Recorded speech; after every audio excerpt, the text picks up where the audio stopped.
Hello, my name is Connor. And I'm Jason. And you're listening to the Amazed and Perplexed podcast.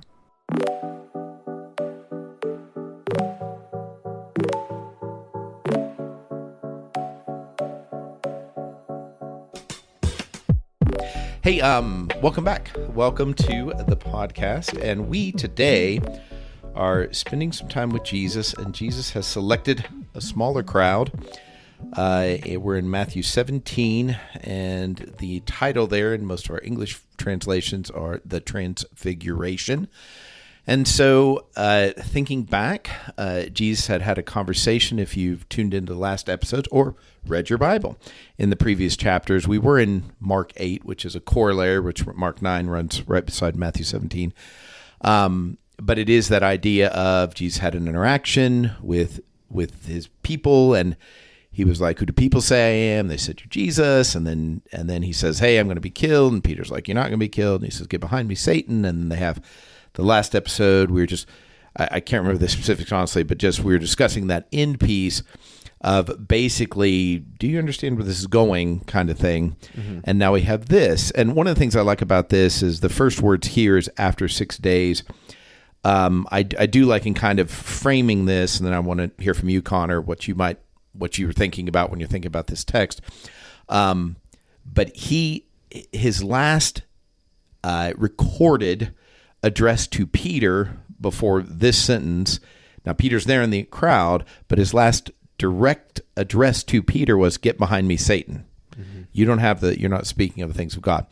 And so I do love this. I love for us to keep in mind that's last time, and then you have what's going to happen in verse 1, just to kind of keep in mind. And basically, when I say "get behind me, Satan" to somebody, I would think that'd be almost a relationship ender, especially if I never say anything that harsh. So that's interesting to me. What else would be interesting about this context? Yeah, I think there's going to be kind of sides we skip back and forth between here, which I think is incredibly interesting. The both personal aspect of it that you touched upon, and I think even next week there'll be when he's like, "Hey, don't tell anybody about this." I think there's a really interesting personal conversation to be had about that, not personal to us, but personal to them and the relationship between the disciples. But then also the just thoroughly.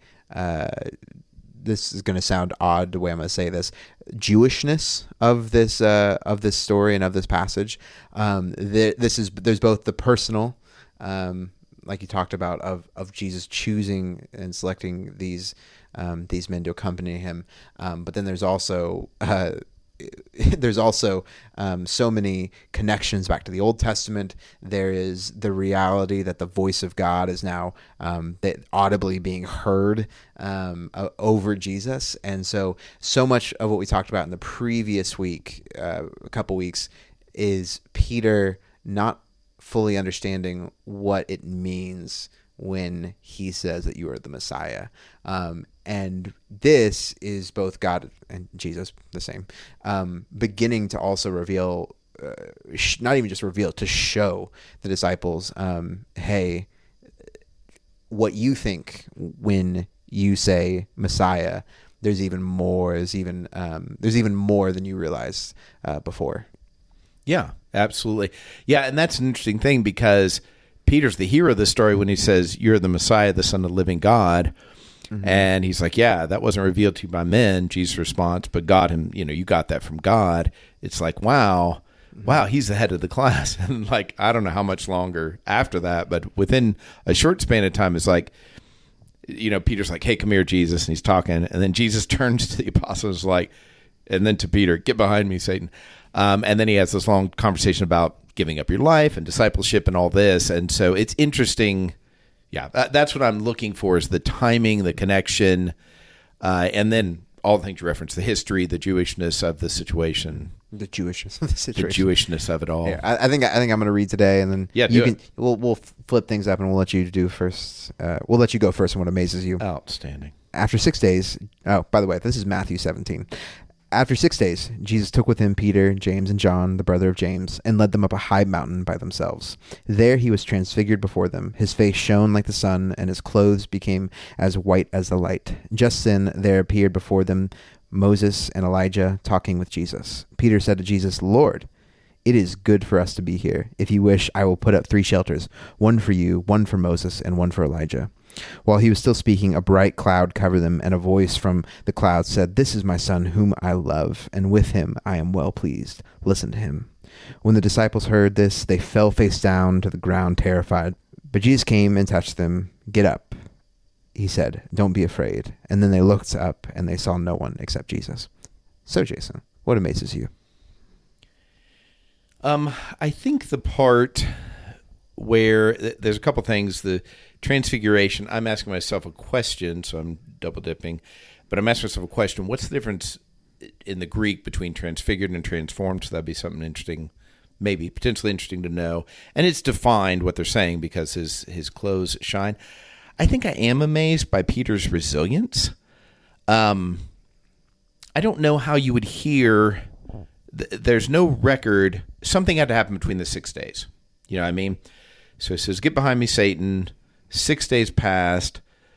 It's not like during those times Jesus like, "Don't talk to me." Well, maybe he is. I don't know. Is he praying those 6 days? Is he still doing ministry? But in terms of what's recorded, you have that. Then you have this double down about. I'm just saying how I function in normal conversation.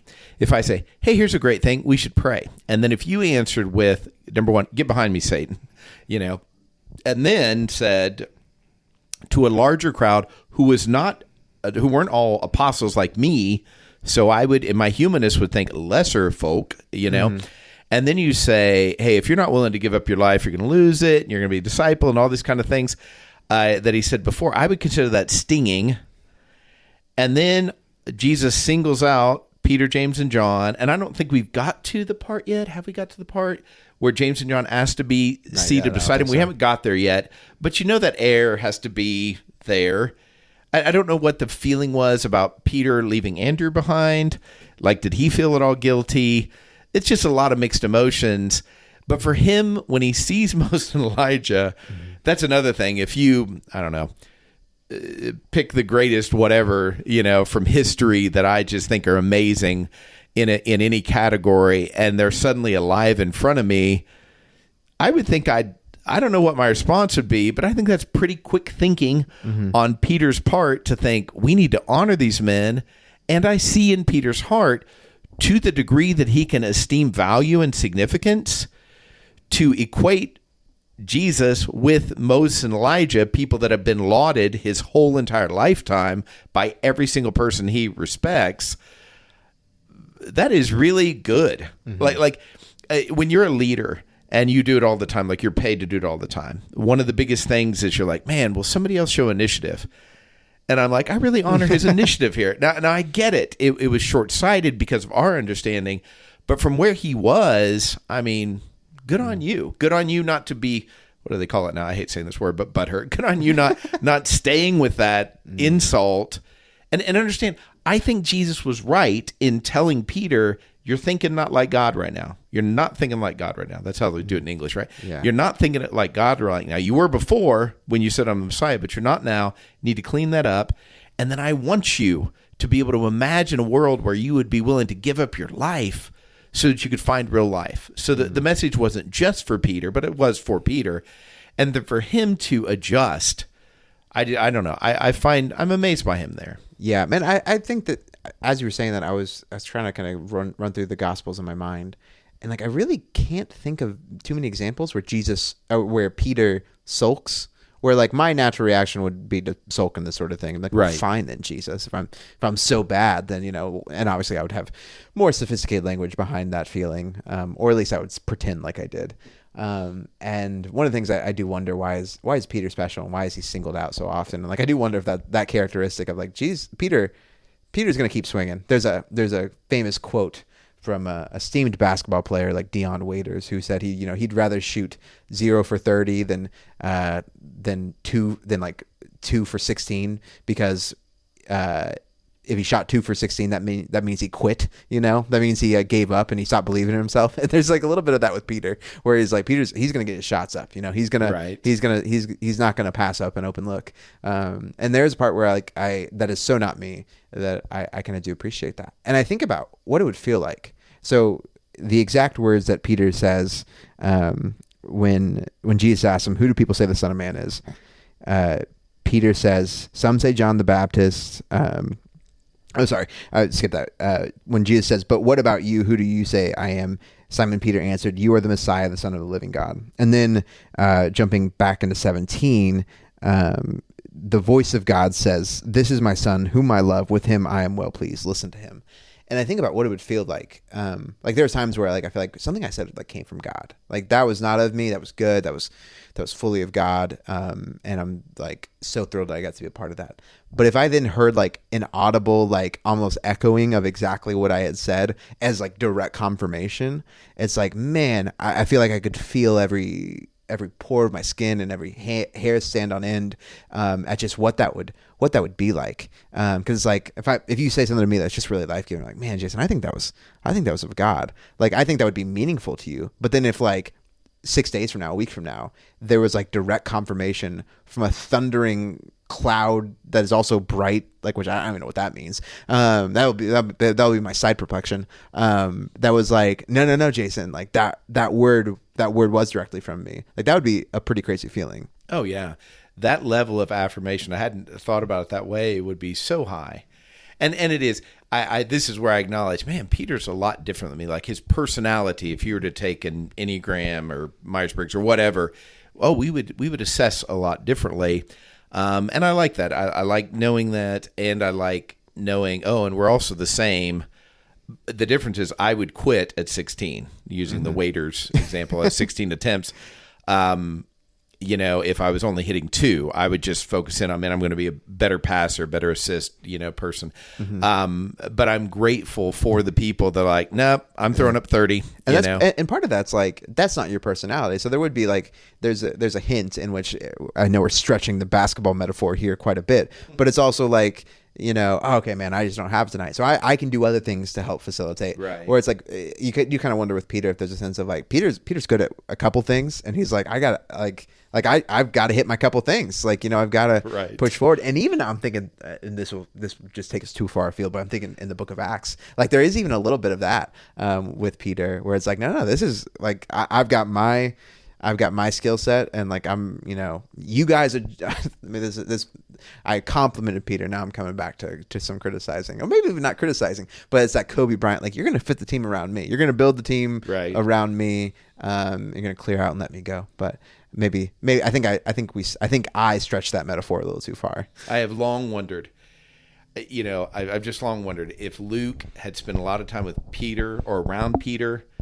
And then all of a sudden, when Luke isn't there, does Peter realize, I'm not the main character in this story? Like Paul is taking over, which is neither here nor there. But when he gets to heaven, is he like, okay. That's an interesting artistic choice. Just the first 10. Okay. So when, I mean, you lose 8, but anyway, yeah, it's fascinating to me. Okay. What amazes you? Yeah, I think this is one of those examples where this just feels the Transfiguration just feels like a clear, like, if you've ever been watching a TV show and then like there's a mid-season finale and then suddenly the tone shifts and it's like, oh wait, I thought I was watching a show about this, and actually now I'm realizing the show is taking a complete, maybe not left turn. There were signs before, but okay, this is a whole other angle than we thought before. And I think about this moment where it's like, okay, what is the Messiah, like being a part of the kingdom of God and what the Messiah is doing here on earth? What does it look like? Well, it looks like I see healing, I see restoration. Maybe there are going to be slaves who are set free. Maybe, side toppling of Rome and Jerusalem. What will that look like? But then to have like the voice of Yahweh, which again, we just can't, because of how personal the incarnation is and how much we emphasize it, rightfully so. It's really hard, I think, for us, especially the circles we swim in, to understand the gravity of what it would be like to hear Yahweh, to hear the God of Moses and Elijah, to both see Elijah and Moses now in the company of Jesus. And like, that is a whole other, power up almost of like, I'm sure all the disciples thought that this was a big deal. They gave up their entire lives for it. But to have the cosmic king of the universe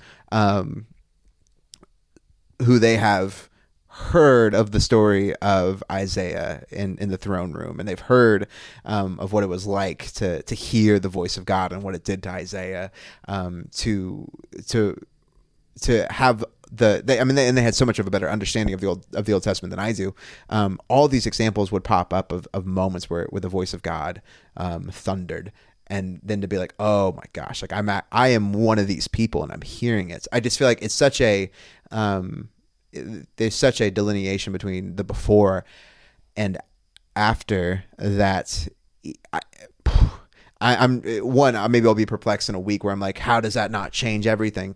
How does it not shift everything? But right now it's just hitting me as amazement, because it's like, Jesus is God. He's fully God. And they see parts of it and they don't fully understand it or whatever. But here is like the full, this is God approaching them in the exact way they would expect to. And it is utterly, completely terrifying. And man, what it would be like, as they begin to understand who Jesus was, that Jesus is God. And so is the voice. And like, I can pal around and I can laugh with Jesus, or he can, I can ask him questions. But then also when I hear the voice, I'm terrified. I am so amazed at all that would mean for the disciples.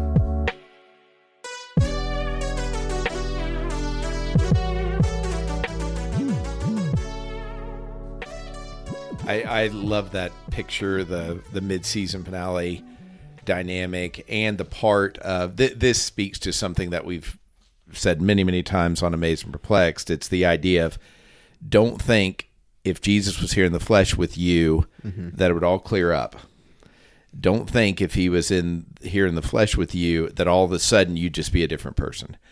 Because these guys are at, we've also said, there's a quote that, the Jewish people had trouble seeing Jesus' deity because of his humanity, and we have trouble seeing his humanity because of his deity. We look at him as God, and we're like, well, yeah, God would do that. But then you're like, oh, what's the humanist part here? What of what he just said was needed for him? Which is a whole nother, topic that we go down. But I think that idea of, we're not suggesting they weren't changed, but are they superior to the other apostles that didn't hear it? There's not a suggestion. James and John are the ones that still ask, can we be in power over all the other apostles and everybody else? Their weaknesses still are there. Peter still denies Jesus 3 times. You know what I mean? How could you lose that? Yeah. And I think that I've had mountaintops, which I'm not suggesting are like the Mount of Transfiguration. But is that why we call them mountaintops? Because the mountain, I don't know. But anyway, it's that idea. I've had mountaintops, and yet I brought all those other parts of me with me. You know, it is so good. I think about there's a mountaintop experience that they're having here, where they're amazed at what's happening, and then they're incredibly afraid. And what it would be like that Jesus not just says, hey, don't be afraid, but he actually physically touches them. Like what that would mean for them. And again, I've not done too much direct study on this, but like obviously in the Old Testament, the idea of like God touching you would be terrifying, would be the end of everything. And then suddenly now the God of the universe, you hear him, and then also the God of the universe is bending down next to you to lift you back up and say, hey, get up. And it's so like, good. And it's like that. It's one of those ones where I want to give the disciples more grace, because like, how do you even have a category for that now? Yeah. Where it's like the God of the universe, the picture in Isaiah 6, where it's like, his courtroom is so holy and so other than, and his voice is terrifying, and if I actually caught a true glimpse of him, I would die. But then also he's now bending down in the dirt and he's touching me. No, I think that's phenomenal, and even the effect. Just take the voice, although everything you said is just so powerful.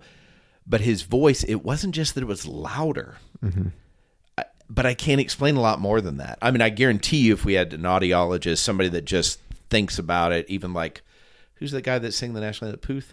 You would know him if I said his name. He's Charlie Puth, right? Oh, yeah. But yeah, I mean, this guy is amazing. I've seen him on various things, TikTok and Tonight Show and stuff, where you can hit a table and he's like, oh, that's a D flat. And you know what I mean? It's just amazing. But I would love for him to talk about, what do you think divine voice would sound like? Like Or would it shake the ground? Would it affect your internal biorhythms in a certain way? Sure. All of that. And I think what's happening here, Jason and I had before this had a conversation on altered consciousness, and I do think there's a sense in which like the disciples and Jesus, like they are they are seeing and experiencing things in the cosmic realm, the deeper realities. I think Memorial, you guys refer to it as the upper story, as the higher story. There's a dimension here that is not plainly available to us with our five senses that they're accessing, that they now have an ability to touch into. And I can tell a story of like, you talk about the hearing part of it, of like, man, what does an angel sound like? What does the voice of God sound like? And I think I've told you this story many times. So early last fall, late summer, a beloved uncle of mine passed away. And he had been sick for a long time. He got a lot more time than actually we thought he was. It was a good, he died well. That sounds awful, but he died well, and he got to meet his last grandson. And so it was like, it was tragic in the way that all death is tragic, but it was like, there's a lot that we had to be thankful for. And yeah, he was really beloved in my life, and he was really meaningful, and he altered the trajectory of my life in many ways. And when he had got cancer and we thought he was going to die 2 years before that, I had shed a lot of tears, and in the intervening time I had shed tears here and there, and he had died on a Friday, I believe, I can't remember.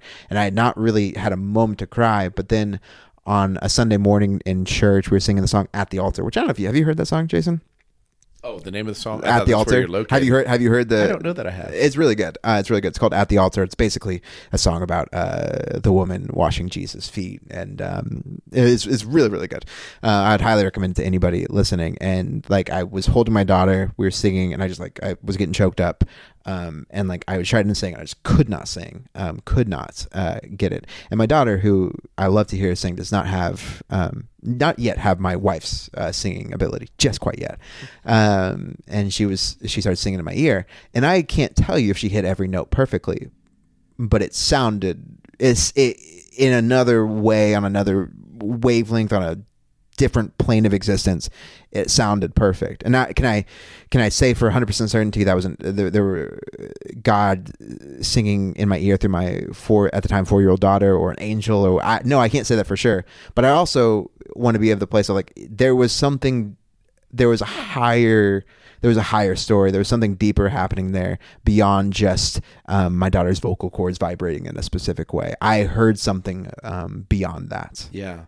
Absolutely. And one of the things I would say, if your heritage causes struggle with that, I would encourage, when you're not grateful for the greater things of God and your free will won't allow it, don't expect to hear it. And so if you're like, well, I've never experienced that before, I would say start being grateful for God. Whatever you have to give me, give it to me, whether I believe it or not, because He's God and His ways aren't our ways. But I love that affirmation and understanding. I don't understand it, but I think to myself, oh, when have I had moments, and I can relate to that. But being there, I love knowing I don't know what that'd be like to hear the voice of God like that, and to know it'd be beyond all my experience, and just to be, oh, there's more. That part of why do we keep going? Well, part of it's because of hope, that we're like, there's going to be more. Yeah. And I love that. Yeah. Oh, I just had this thought, and this is totally going off of our formula, which is, our fake producer that we don't have is going to be so upset with us. But I think about the different ways that Peter hears God. So in some way, Peter hears God and is able to communicate in chapter 16 about the reality of who Jesus is as the Messiah. And then also Peter hears God here. And they're both completely different kinds of hearing. And they happen in the span of 6, 7, 8 days possibly. Right. And man, I just want to own that it's so easy to raise up that supernatural moment I had as my daughter. It's like, that's the way to hear from God. That's the way.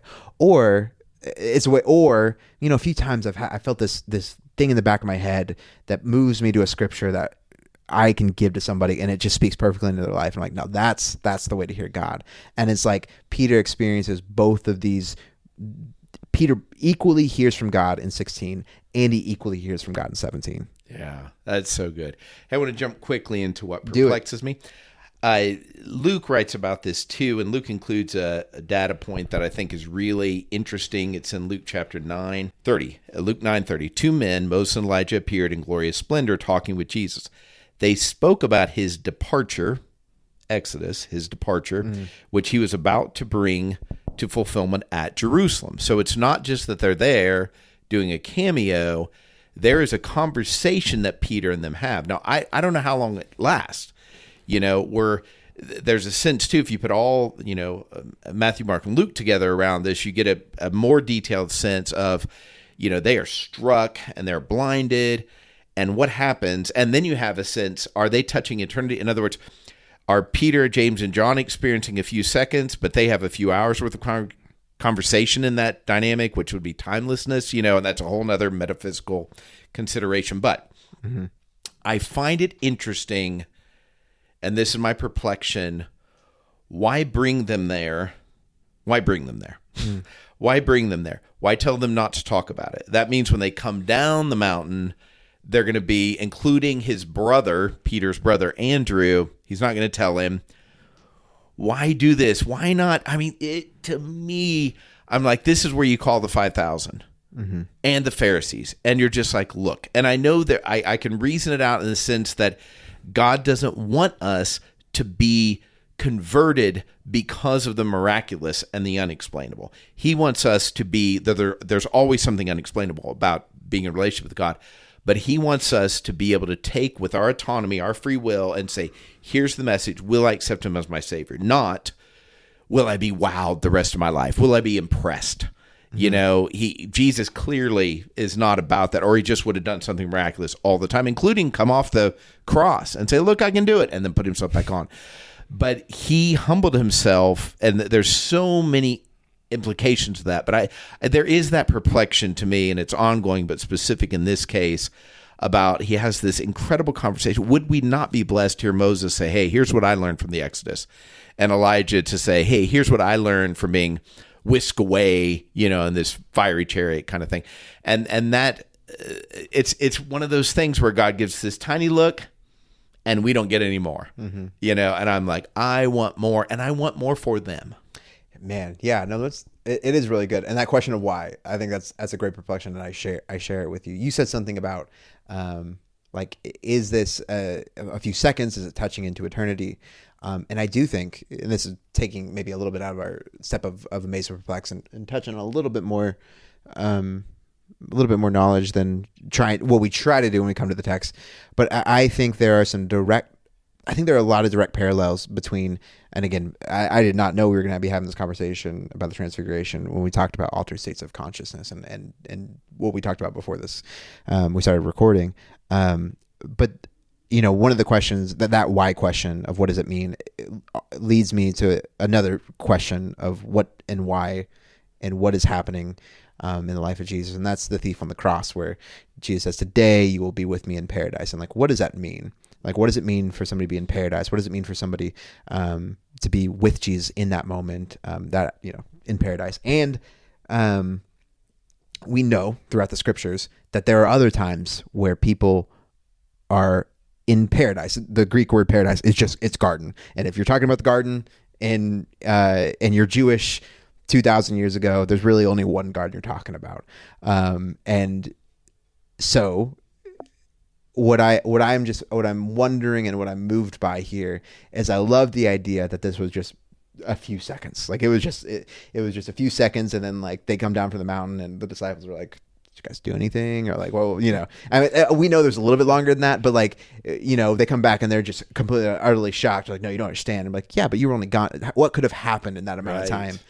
And I'm caught up by this idea that I think there clearly there is some sort of witnessing of the higher realms that is happening here. There's some sort of touching in with heaven, and the jump I want to make is I think that those realities are all around us all the time. Are maybe not accessible to us in every given moment, in every given way, but I do think the more we orient our life and allow ourselves to listen to God and to try to live out his teachings and his calling on our lives, I do think these higher realms become more, not accessible to us, but we become better. We're able to hear better. We become better listeners. We have better ears to hear. And so I don't even know where I was going with that, but like I'm convinced in this moment that Peter, James, and John are with Jesus in paradise in this moment. And again, what that exactly means, I don't know. Yeah, I don't know. But there's so many connections here between. There's so many connections here, and I think it's really the amazing. One of the amazing things for me, and the really hopeful things, is that I think when I heard my daughter sing in my ear when I couldn't, and it sounded like an angel or God, I think I was in paradise in that moment. I think I was in the garden. I think I was where I was always supposed to be, where my soul longed to be. And it's like, okay, well then how do you plot that on a graph, or how do you measure that scientifically? Dude, I don't know. Right. Yeah. And I think, I mean, it's just time that constrains me. But it is that part. There's so much to talk about there. And the general thing that I take away from this, we haven't heard your perplexion, but is that idea of, or did you? I did not, but okay. I can give you a quick. Yeah, give me a quick one. Quick one. So when he was still speaking, a bright cloud covered them, and a voice from the cloud said, "This is my son whom I love, and with him I am well pleased. Listen to him." Just like, what is a bright cloud? Like, and there's some things in the Old Testament I could touch on of like, okay, is that trying to reference that or mean that? But like, is it a physical light? And again, this touched on so much of conversation. How in the world do our finite senses sense? Like, how do they interpret the senses that are being inputted from God, and what they're seen by? And like, I love the idea that like if an outside observer has a telescope from another mountain, is looking in, and it's just guys sitting around, not moving around, but like their eyes are just big and bug-eyed. Or like if somebody had a telescope and was looking at them, was this all observable from far away, or do they have to be there in the moment to see it? I don't know. So that's my perplexion. Yeah, no, I get that. It's funny, if you had $1 billion budget and you were to make a good, did Chosen do this? I don't remember. I don't know if I've seen it. But a lot of times Chosen will underplay things, which I don't have a problem with. But if you could, we're like saying, get as close as you can, to what this would have felt like to be there, and you just have deep dive.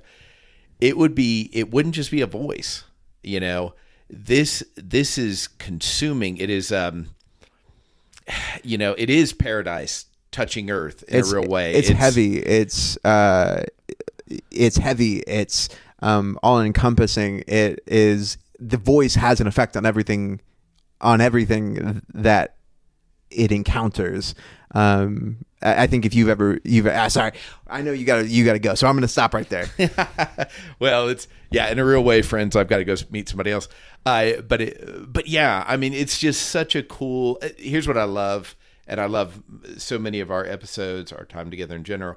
But it is that idea. I have read and taught the Transfiguration dozens, read it probably hundreds of times, been taught it hundreds of times probably, and yet new life. Like, it's like, I mean, that is the more of it. That is the, what do you want from God? He can do that and so much more. Peter, James, and John weren't anticipating this. And honestly, I still have that question. There's another perplexion of why shut this down, at least among your own apostles. And I still don't have good answers for that. And what's the significance? Should you tell everybody about your experience with Indigo and God and all that? I think so. What would be the gain of holding it just to me? And so by a similar, it's like, what's the gain? I don't need to understand. But knowing that exists there, that, man, when you're connected to Jesus, there's always more. It's always more amazing. And that's exciting. Absolutely. Grace, peace, and love.